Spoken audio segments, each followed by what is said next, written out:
સમાચારમાં આગળ વાત કરીશું જૂનાગઢની, જ્યાં જૂનાગઢ ગાંધી ચોક ફાટક પાસે રોડ રસ્તાના ખાડાઓને લઈને આમ આદમી પાર્ટીના કાર્યકરો રેશમા પટેલ સહિત આગેવાનો જે હેલ્મેટ પહેરી રોડ બનાવો જિંદગી બચાવોના નારાઓ સાથે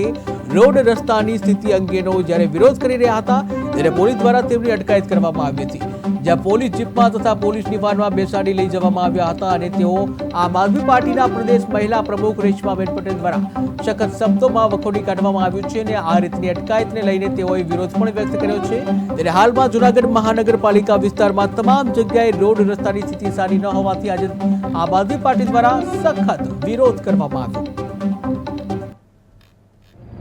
આજે જૂનાગઢ ખાતે અમે એક વિરોધ પ્રદર્શન કરી રહ્યા છીએ અને સમગ્ર ગુજરાતમાં આવા વિરોધ પ્રદર્શન કરીશું, કારણ કે રોડ રસ્તાની ખૂબ ખરાબ હાલત કરી છે। ભ્રષ્ટાચારના કારણે આજે રોડ દરેક વિસ્તારના જૂનાગઢ મહાનગરપાલિકાના સમગ્ર ગુજરાતના રોડ ખાડામય બન્યા છે